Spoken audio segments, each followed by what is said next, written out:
Namaste friends, welcome back to the second edition of monthly Muhurtha Bulletin for the month of March. We might as well call it March Madness because we started this month on a very serious note. For one, all the physical grahas except for Rahu and Ketu have gathered together in one area in the sky. This is called Yuga Yoga. It's as if they are having a serious meeting or brooding over something or arguing over something. And then we have all these Graha Yuddhas. Venus and Mars have been in Graha Yuddha since middle of February and they will be in that state till middle of March. And then we had the Saturn and Mercury Graha Yuddha on March 2nd. And we will end this month with Saturn and Venus Graha Yuddha. So all the planets having planetary war with each other, of course it's going to impact our state. And we also feel that energy. And as you all know, Russia and Ukraine have been in a real war. And this is something we all need to worry about and be concerned about because this could be a harbinger to an upcoming world war, which seems inevitable at this point. Then we have the benefics in Jyotish. The greatest benefic, Jupiter, is Ast, which means it is very close to the sun right now. It's combust and weak. And then we have Venus, which we have already discussed, is in a war with Mars, which is a malefic graha. And we have Venus that is going to be in war again with Saturn towards the end of this month. So both the benefics, Jupiter and Venus, are in a weak state right now and not a very peaceful state, which again speaks to our state of mind, and humanity in general is not very peaceful right now. And then we have the Kal Sarpa, which means all the grahas are inside the belly of the serpent, whose head is Rahu and tail is Ketu, which intensifies this energy and makes us feel even more alarmed about the situation. And it's as if the Mother Nature wants to give us signals in every which form. We actually started the month of March with Amavasya Tithi, and we will end the month of March with Amavasya Tithi as well. So 2 Amavasyas in a month. This is Nimitta, guys. So what should we take away from this?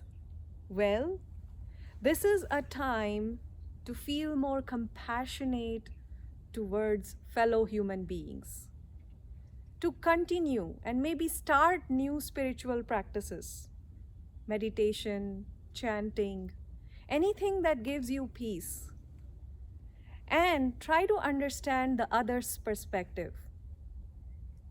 Give others a benefit of doubt. That is how we are going to see through this tough time. So on that note, let me start today's Muhurtha Bulletin. The first day that I want to mention is March 12th. It's a Saturday, Dashami Tithi, moon in Punarvasu Nakshatra with Saubhagya Nitya Yoga, which is further enhanced by Ravi Panchang Yoga. This is a good day, guys. And then we have March 13th, which is Ekadashi Tithi with moon in Pushya Nakshatra and Shobhana Nitya Yoga.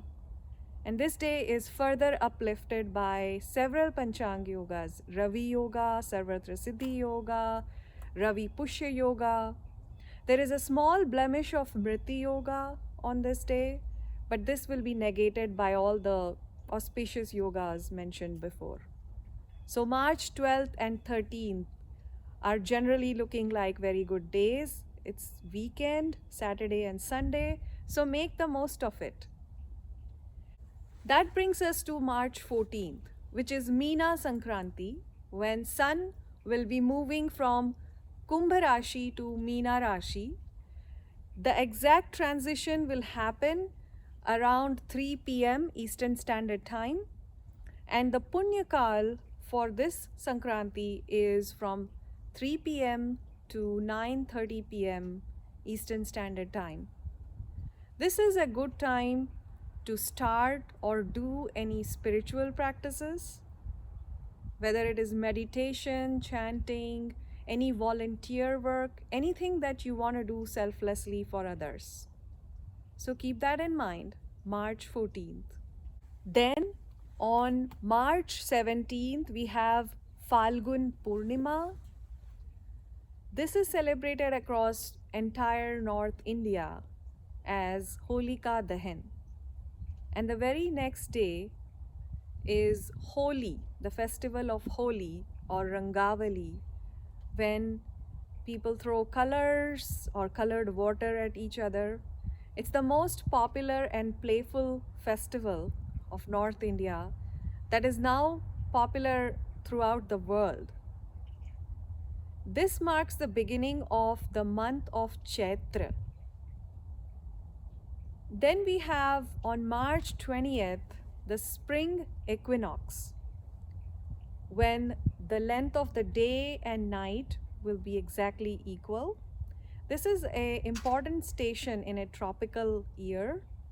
The other three being the winter solstice, when the day is shortest and night is longest, the summer solstice, when the day is longest and the night is shortest, and the autumnal equinox, which marks the beginning of fall, and again the day and night are of equal length.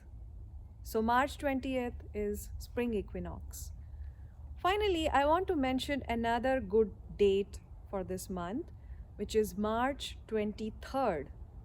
It's a Krishna Paksha Shashti with moon in Anuradha Nakshatra, and the Nitya Yoga for this day is Siddhi Yoga, whose Devata is Ganesha. So it's a good day to start something new by praying to Lord Ganesha. With that, I would like to end the Muhurtha Bulletin for March. May there be peace and happiness.